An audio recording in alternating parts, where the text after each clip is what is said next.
Hi, I'm Hal Varian. I'm the Chief Economist here at Google. Google uses an auction system to rank the ads that appear in the search results page and to determine the cost for each ad click. In this talk, I'll take you through a general overview of how the ad auction works. First and foremost, Google users want ads they see to be relevant. They don't want to be bothered with ads that aren't closely related to what they're searching for. And advertisers want to show relevant ads so users will actually click on them. Meantime, Google wants to provide a good experience for users and a good value to advertisers so they come back and use their services again in the future. Now, I'd like to walk you through what a traditional auction looks like. Say we have 4 advertisers competing for space on the search results page, and each has indicated a different amount they're willing to pay for a user to click their ad and visit their website. $4, $3, $2, and $1. I'll refer to these amounts as the bids. Now, in a traditional auction, ad positions will be determined exclusively by bids. The highest bidder would get the first position, second highest bidder the second position, and so on. Google uses a variation of what's called a second price auction. And in a second price auction, the buyer doesn't have to pay their full bid. They only have to pay the amount of the next highest bidder below them.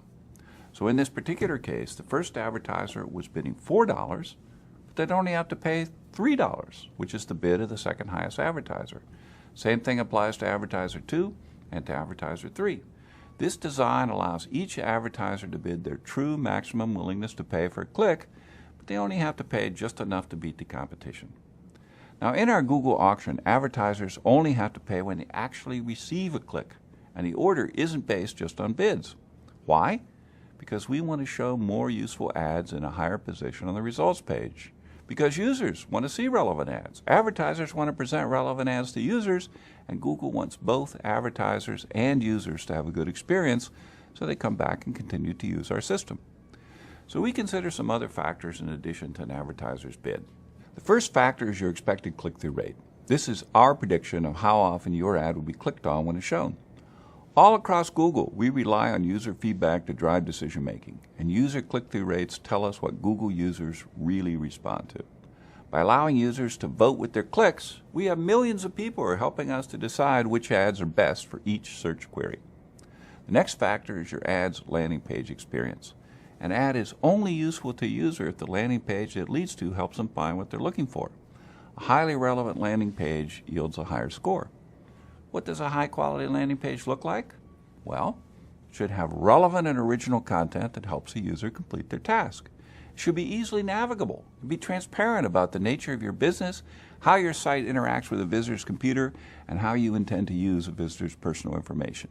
Another factor that's involved is ad relevance. Google determines ad relevance by analyzing the language in your ad to determine how well it relates to the query. This is a way to measure the ad's relevance to the user's search and to make sure that only useful ads are shown. It also prevents advertisers from simply paying their way onto a search that's unrelated to their product or service.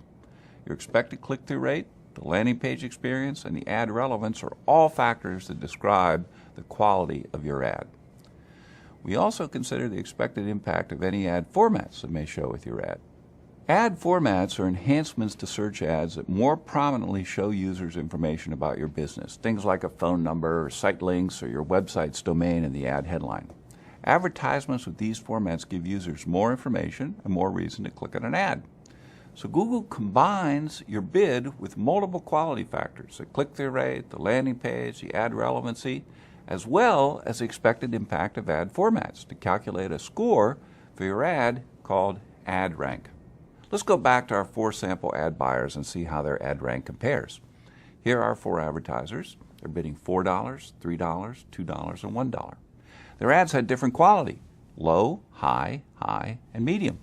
They also implied different formats with varying impact. First ad doesn't have any formats enabled, so it has no expected format impact. The second ad is only eligible for one format and has a low expected format impact. And the third is eligible for several extensions and garners a high expected impact, and for the last ad, it's medium. So in this example, the first ad has an ad rank of 5. Next ad has an ad rank of 15. Third has an ad rank of 20, and the last ad has an ad rank of 8. It's this ad rank score that determines ad position on the results page. And in addition, only ads with sufficiently high rank appear at all. So with this ad, with an ad rank of 20, it gets first position, even though it has a lower bid. Why? Because of its quality and formats. The second highest ad rank is 15, so that ad gets position 2. And the third highest ad is 8, and it lands in position 3. The advertiser up here, who's bidding $4, has such a low quality and format impact that it doesn't get a position on the page at all, despite having the highest bid. So now we know how the ads are ranked, but how much do you actually pay for a click? Well, you pay the minimum amount that's necessary to maintain your position and any formats that are shown with your ad. So let's get back to our ad rank table and talk about the advertiser in position 1. He's competing with the advertiser in position 2. So the amount he has to pay is going to be just enough to beat the ad rank of the advertiser in position 2. For example, although he bid $2, he could have bid as low as, say, $1.73, and he would still have outranked the advertiser immediately below him. So that's what he'll pay for a click, $1.73. Similarly, the amount that advertiser in position 2 has to pay is the minimum needed to beat the ad rank of the advertiser in position 3, and so on down the page. So in this example, the top-ranked advertiser winds up paying less than what he was actually willing to pay for a click. And it's the same for the other advertisers as well. All right, let's talk about how advertisers can influence their cost per click and ranking in the auction. By improving your quality or adding ad formats, you can potentially improve your ad position. You could also end up paying a lower cost per click. So let's take a look at the advertiser in position 2. Suppose she improves her ad landing page. Now her ad rank goes up to 18. Her position here doesn't change, but what happens to how much she pays per click? Before, even though she bid $3, she only needed to bid, say, $2.68 to beat the ad rank of the advertiser immediately below her. So that's what she paid, $2.68. But now that she's improved the quality of her ad, assuming everything else stays the same, she could have bid as low as, say, $2.42 to beat the advertiser below her.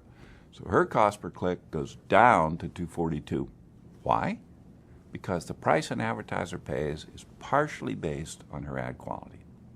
Now imagine this advertiser wants to move to a higher position. So she increases her bid to $3.50.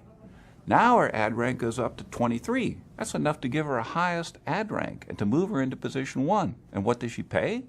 The amount that would be just enough to beat the ad rank of 20 below her. Assuming everything else stays the same, that might be, say, $3.38 in this particular case. So to wrap up, why do we handle ad ranking and pricing this way?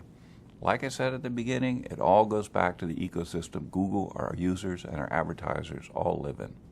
When users see better ads, they're happier, and they're more likely to actually click on those ads, and that makes advertisers happier, which makes Google happy, because with happy users and happy advertisers, we get more people using our system. If you have more questions or want more information, please visit adwords.google.com/support. And thanks for your attention.